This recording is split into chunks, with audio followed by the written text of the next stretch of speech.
아모스서를 계속해서 읽고 있습니다. 이 소선지서가 하나님의 진심, 하나님의 목소리, 보이스가 있어서 이스라엘 백성들 향한 절절함과 간절함이 계속해서 선포되고 전해지고 있다는 것을 우리가 매번 볼 때마다 느끼고 있습니다.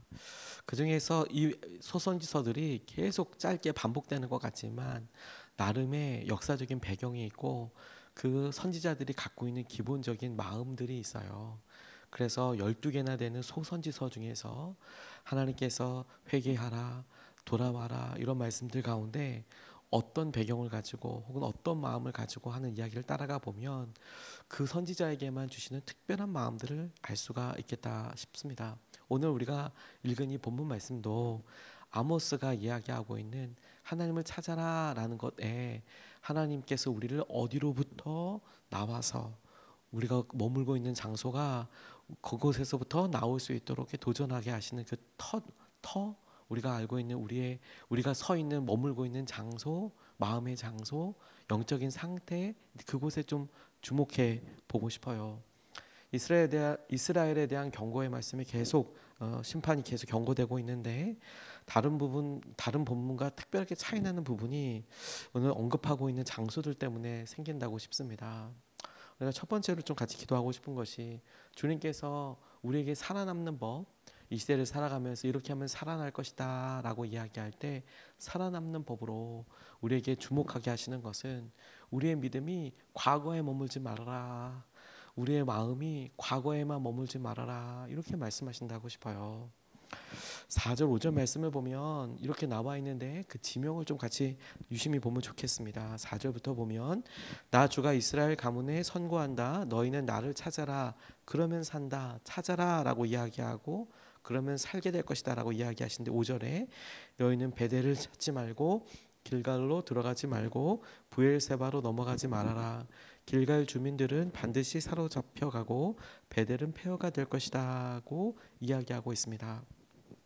6절까지 이어지는 이 장면들을 보면 세 장소가 나와요. 하나가 베델, 하나가 길갈, 하나가 브엘세바입니다. 브엘세바. 이 세 장소가 나오는데 이 세 장소는 이스라엘 역사에 있어서 혹은 이스라엘 족속들이 백성들이 이스라엘 가문이 일어서게 된 중요한 세 사람과 연관되어 있을 뿐만 아니라 이스라엘에게 있어서는 엄청난 자랑이고 전환점과 관련되어 있습니다. 베델은 이스라엘의 성지 같은 곳이었어요. 왜? 하나님의 축복을 받은 야곱이 형을 피해서 도망갑니다. 도망가서 잠들었을 때 하나님이 꿈속에서 사다리를 타고 오르내가는 하나님의 천사를 보기도 하고 하나님과 약속했던 그 장소가 베델이에요. 다시 말해서 야곱은 떠날 때는 혼자 갔지만 다시 이 베델에 돌아왔을 때에는 12명의 우리 아들 그들을 12지파의 조상이라고 이제 우리가 다 알고 있지 않습니까? 떠날 때는 혼자 갔지만 돌아올 때는 다시 베델에서 예배할 때에는 이제 하나님께서 약속하셨던 것의 구체적인 어떤 구체적인 배경을 이루었던 그런 곳입니다. 그러니까 베델 이야기하면 하나님께서 이스라엘이라는 민족의 뿌리, 이스라엘에 하나님께서 하셨던 일들에 대한 대표적인 성지가 이스라엘 사람들에게 탁 떠올랐어요. 또 하나 길갈은 이스라엘 백성들이 요단강을 건너와서 첫 번째 머물렀던 곳입니다. 광야 생활을 하면서 이스라엘 백성들이 할례를 하지 않았는데 요단강을 넘어와서 길갈에서 할례를 행한 곳이기도 했고 여호수아가 이 백성들과 함께 건너와서 첫 번째 발을 디뎌서 머물렀던 곳이기도 합니다. 여리고성과 아주 가까이 있어요. 그러니까 여리고성을 처음 무찌르기도 전에 이스라엘 백성들이 요단강을 건너와서 하나님께서 우리를 마른 땅으로 요단강을 이렇게 건너게 해주시고 드디어 약속의 땅 우리가 듣기만 했던 땅을 이제 우리가 직접 밟아서 가나안 땅으로 들어와서 그렇게 하나님을 예배했던 중요한 곳이었어요. 그래서 그곳에서 자기들의 부정을 제하고 하나님께서 주신 가나안 땅을 정복하기 위해서 힘차게 한 발을 내딛기 위해서 머물렀던 곳이 길갈이라는 곳입니다. 브엘세바는 아브라함과 그리고 이삭과 연관이 있어요. 하나님께서 본토 친척 아비집을 떠나라 말씀하셨던 그 아브라함이 떠나서 도착했던 곳이 이스라엘 땅 이 광야 아니겠습니까? 그런데 그곳에서 살면서 하나님께서 그에게 여러 가지 만남과 보호하심을 더하여 주셨는데 주위의 사람들이 보니 아브라함이 하나님이 지켜주시는 사람이라는 것을 알게 되어서 하나님께서 함께 하시는 아브라함과 계약을 언약을 주위에 있는 사람과 맺게 합니다. 군대 장관이었던 비골이라는 사람과 이렇게 맺게 하면서 이곳 이름을 약속의 우물이라 하여서 부엘세바라고 이렇게 이름을 져요. 뿐만 아니라 아브라함이 죽고 나서 이삭이 그 땅을 똑같이 이렇게 할 때에도 아브라함과 이삭 그리고 야곱에 이어져서 그 가문이 이제 그 땅을 다스릴 수 있을 정도로 굉장히 커지고 융성하게 될 때까지 이스라엘 그 조상들은 그냥 한 가족, 한 가문, 작은 가문의 유목민들의 그런 주운하지 않았겠습니까? 그때 돌아다니면서 할 때도 역시 이삭도 이 브엘세바에서 아버지가 했던 것처럼 똑같이 약속을 하는 장면들이 나옵니다. 그러니까 이곳은 이스라엘 백성들에게 하나님께서 말씀하셨던 아브라함을 생각나게 하는 곳이고 이삭을 생각나게 하는 곳이고 이곳의 소유가 누구인지 하나님이 어떻게 허락하여 주셨는지를 떠올리게 하는 성지 같은 곳이었어요. 베델, 길갈 그리고 이 브엘세바는 이스라엘 백성들이 모든 백성들 자체도 하나님이 함께 하신다. 하나님께서 새롭게 하시고 새로운 결단을 하게 하실 때마다 떠올리고 그리고 생각했던 예배까지 드릴 수 있었던 그런 장소였습니다. 근데 하나님께서 지금 아모스를 통하여서 나를 찾으라 라고 이야기하시면서 너희들은 베델로도 가지 말고 길갈로도 가지 말고 브엘세바로도 가지 말아라. 그 땅이 황폐화되고 버려지게 되고 끌려가게 될 것이다. 베델과 길갈과 브엘세바가 뭐 하나님께서 존중하지 않는 땅 혹은 그 땅에 의미 없다고 이야기하시는 것이 아니에요. 심판 앞에 있게 됐을 때 하나님께서 저들이 이미 죄에 관영하여 있고 그들이 이미 무기력하고 그리고 죄에 대해서 무기력하고 무덤덤하게 잡혀가는 그런 모습들을 보아서 너희들이 과거에 매여서만 신앙생활을 해서는 안 된다. 하나님을 찾아야 한다. 하나님을 찾아야 한다. 과거에 있었던 여러 일들이 너희들에게 있었다고 해서 오늘이 담보되는 것이 아니고 그 땅을 찾는 것이 너희들이 지금 더 나아지는 방법이 아니라 하나님을 찾아야 한다. 과거에 매이지 않고 하나님을 찾아야 한다. 하나님께서 이렇게 아모스를 통하여서 말씀하시는 것이라고 싶어요. 그리고 이건 자연스럽게 우리가 그러면 하나님을 찾아라고 이야기할 때 그 하나님은 누구신가? 라는 질문을 하게 됩니다. 두 번째로 우리가 오늘 붙잡고 싶은 거예요. 하나님은 어떤 분이십니까? 현재 지금 살아계시고 현재 지금 살아계시기 때문에 우리와 인격적으로 교제하고 우리와 함께 하시는 하나님이신 것을 찾으라, 붙잡아라. 그러면 살아남는다라는 거예요. 과거에 하나님께서 이스라엘에게 역사하셨던 것이 작았던 것도 아니고 그것이 좋은 훌륭한 전통이 아니라는 것도 아닙니다. 다만 우리의 믿음과 우리의 상황이 이렇게 악하고 이렇게 헤매고 있을 때 우리가 과거에 매여서 안심하고 있을 게 아니라 살아계신 하나님을 지금 우리와 함께 하신 하나님을 붙잡아라.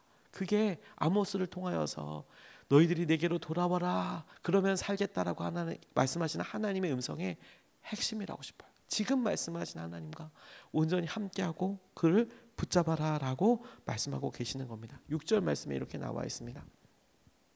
너희는 주님을 찾아라. 그러면 산다. 그렇지 않으면 주님께서 요셉의 집에 불같이 달려드시어 베델을 살라버리실 것이니 그때에는 아무도 그 불을 끄지 못할 것이다 고 이야기하고 있어요. 요셉의 집이라고 이야기하면 에브라임과 므낫세 두 아들, 그 두 아들로 인하여서 생긴 그 지파들을 말하는 것이죠. 그리고 이 에브라임은 북이스라엘을 대표하는 대표적인 지파였어요. 가장 컸거든요. 북이스라엘로 갔던 10지파, 남유다라고 이야기하는 남유다는 베냐민 지파와 함께 두 지파가 남았고 10지파가 북이스라엘로 갔는데 에브라임이 이 북이스라엘 지파에서 가장 큰 지파였어요. 그래서 에브라임을 이야기하는 것은 때때로 북이스라엘 전체를 말하는 것이죠. 근데 여기 요셉의 집이라고 이야기할 때에도 그 에브라임을 포함한 북이스라엘 전체를 이야기합니다. 아모스가 활동했던 시기가 이사야보다 조금 앞에, 호세아보다 조금 앞에라고 말씀을 드렸어요. 가장 이스라엘 백성들에게 있어서 북이스라엘이 강성했던 그 시기 중에 하나라고 말씀드렸습니다. 그 시기가 되었을 때 하나님께서 아모스를 통해서 경고하시는 거예요. 요셉의 집에 불같이 달려들어서 베델을 살라버리시고 이렇게 심판을 하실 것이다 라고 이야기하시는데, 그러면 어떻게 하면 살아남겠는가? 주님을 찾아라, 주님을 찾아라, 주님을 찾아서 살아남아라 라고 말씀하고 계시는 것이죠. 가장 강대하고 군사적으로도 그렇고 또 그들의 삶에 있어서 자기들은 나름 열심도 있었어요. 단과 브엘세바에 각각 금송아지를 만들기도 해놓고 자기 나름대로 여호와 하나님을 섬긴다고도 했지만, 하나님께서 말씀하셨던 것과 상관없이 자기들이 만들어서 하나님의 절일이라고 해서 기념일이라고 해서 지키기도 하고 제사장도 자기들 마음대로 뽑고 막 이런 일들이 북이스라엘의 기본적으로부터 시작된 첫 발자국이었어요. 그런 자기들 예배하는 줄 알았다니까요. 하나님께서 그런 여러 일들을 계속해서 선지자들 통해서 알려주시면서 돌아와라, 돌아와라, 돌아와라 라고 이야기하시며, 오늘 아모스를 통하여서는 과거에 매이지 않고 살아계시고 지금 함께 하시는 하나님을 붙잡아라, 인격적인 관계를 맺어라 라고 말씀하시는 거예요. 하나님께서 스스로를 설명하실 때 내가 아브라함의 하나님이고 이삭의 하나님이고 야곱 혹은 이스라엘의 하나님이다 이렇게 이야기하십니다. 그리고 그 말을 하는 사람의 이름을 들어서 내가 엘리야의 하나님이고 누구의 하나님이고 이렇게 이야기하십니다. 하나님께서 이렇게 말씀하실 때는 그 말을 듣고 있는 사람에게 내가 지금 과거의 아브라함에게도 이삭에게도 야곱 혹은 이스라엘에게도 함께했던 역사했던 그 하나님일 뿐만 아니라 내가 지금 말하고 있는 너의 하나님이기도 하다. 하나님은 과거의 하나님으로 남아 계신 게 아니라 과거에도 역사하셨고 지금도 살아계셔서 우리와 역사하시는 하나님이라고 말씀하시는 거예요. 하나님이 우리에게 말씀을 통하여서 내가 아브라함의 하나님이고 이삭과 야곱의 하나님이라고 말씀하실 때 그 말의 진위는, 방향은 그 이야기를 듣고 있는 우리에게 나는 너희의 하나님이다 라고 말씀하시는 것과 똑같습니다. 그 연장선을 그어보면 하나님께서 우리에게 정작 깨닫게 해주시고 싶으신 것은 아브라함이 그렇게 했던 것처럼 이삭에게 그렇게 했던 것처럼 내가 지금 너와 함께하는 하나님이다 라고 말씀하고 계시는 거예요. 하나님은 늘 현재형으로, 현재 진행형으로 우리의 하나님이 되시기 원하십니다. 이스라엘 백성들이 광야에서 유리방황할 때 하나님께서 그들을 강권적으로 먹이셨습니다. 그럴 때 만나, 이게 뭐냐라는 이름의 뜻은, 이게 뭐야? 라는 이름의 뜻인 만나를 하늘에서부터 내려주셔서 먹여주셨어요. 늘 그날 만나를 허락하셨습니다. 늘 그날 만나를 허락하셨어요. 신선하고 하늘에서부터 내려오는. 그리고 안식일 바로 앞에, 주일 바로, 요즘으로 치면 주일 바로 앞에, 그날은 일하지 말라고 했기 때문에 안식일 전날에 그 아침에 2배로 거둬라, 2배로. 그래서 안식일까지 먹을 수 있도록, 주일까지 먹을 수 있도록, 요즘 이야기로 친다면 주일까지 먹을 수 있도록 이틀치를 거둬라.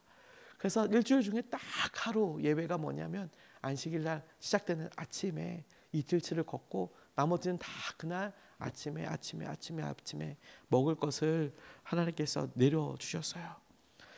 하나님께서 늘 신선한 만나로 우리에게 먹이셨어요. 늘 새로운 생명의 양식으로 우리를 먹이셨어요.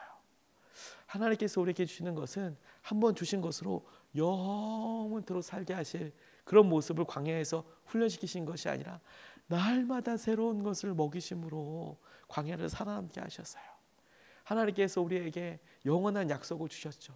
마치 이스라엘 백성들에게 내가 너를 선택하였고 너희가 내 민족이고 아브라함에게 하셨던 약속을 다 지킬 거야. 이 약속은 영원한 약속이죠. 마치 우리에게 우리가 예수 그리스도를 믿고 따름으로 인하여서 내가 너희를 구속하였고 내가 너희를 구원하였다라고 말씀하실 때 이 약속은 변개치 않고 변하지 않고 끝까지 가는 영원한 약속이겠죠.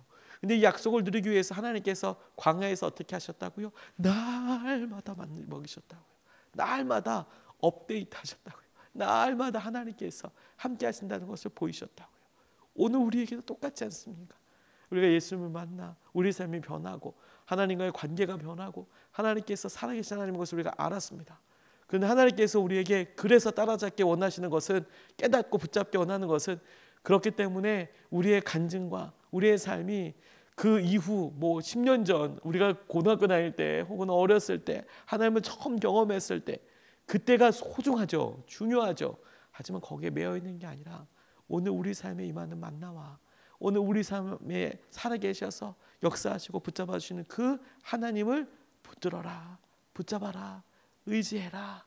그 말씀을 오늘 우리 같이 의지하면 좋겠습니다. 오늘 우리의 삶에 하나님은 함께 하시고 하나님은 놀라운 은혜로 우리를 붙잡아 주실 거예요. 그 살아계신 주님을 우리가 의지하고 오늘도 주님 앞에 나아갈 수 있으면 좋겠습니다. 오늘 두 가지 말씀을 같이 만났어요. 살아남는 법이라고 제목을 지은 이유도 너희가 나를 찾아라 그러면 살 것이다 라고 이야기하시는 주님의 말씀에 하나님을 찾으면 살게 되는 거구나. 이 죄와 혼탁한 세상에서 살아남는 법은 하나님을 찾는 거구나. 그래서 첫 번째, 과거에만 매이지 말아라. 과거는 소중하고 중요하지만 그러나 오늘 그 하나님께서 살아계시고 함께하고 계신다. 두 번째, 그러니까 지금 현재 우리와 살아계시고 인격적인 하나님을 찾고 동행해라. 이걸 붙잡고 오늘 두 번 나눠서 같이 기도하시겠습니다. 첫 번째로 우리가 같이 기도하고 싶은 것은 주님, 과거의 경험에 매여서 오늘을 방황하지 않고 오늘 역사하실 주님을 기대하며 한 걸음 내딛게 해달라고 기도하고 싶습니다. 과거가 의미 없다, 작다라고 생각되기 때문이 아니에요. 부엘세바든 베델이든 길갈이든 다 소중하고 앞으로도 기억될 장소입니다. 앞으로도 그곳을 떠올리면서 영적인 유익을 얻을 수 있습니다. 그런데 그들의 삶이 죄 가운데 있고 무기력하는데 여전히 그 과거의 경험이 자기를 면죄부처럼 혹은 자기가 지금 그렇게 사는 것을 당연하게 여기는 그런 수준이라면 오늘 이 말씀이 마치 화살처럼 정확하게 겨냥하여서 하시는 말씀이라고 싶습니다. 과거의 경험에 매여서 내가 예전에 이랬지, 그때는 이랬지, 이런 삶이 지금도 우리의 삶에 긍정적이고 하나님 믿음을 향한 그런 영향력이 되는 게 아니라면 오늘 이 본문 말씀이 딱 말씀하시는 거예요. 그런 식으로 오늘을 방황하지 말아라. 오늘 역사하실 주님을 기대하며 한 걸음 내디뎌라. 하나님께서 하신 은혜 가운데 우리의 마음이 그리하게 움직이게 달라고 우리가 첫 번째로 같이 함께 기도하시겠습니다.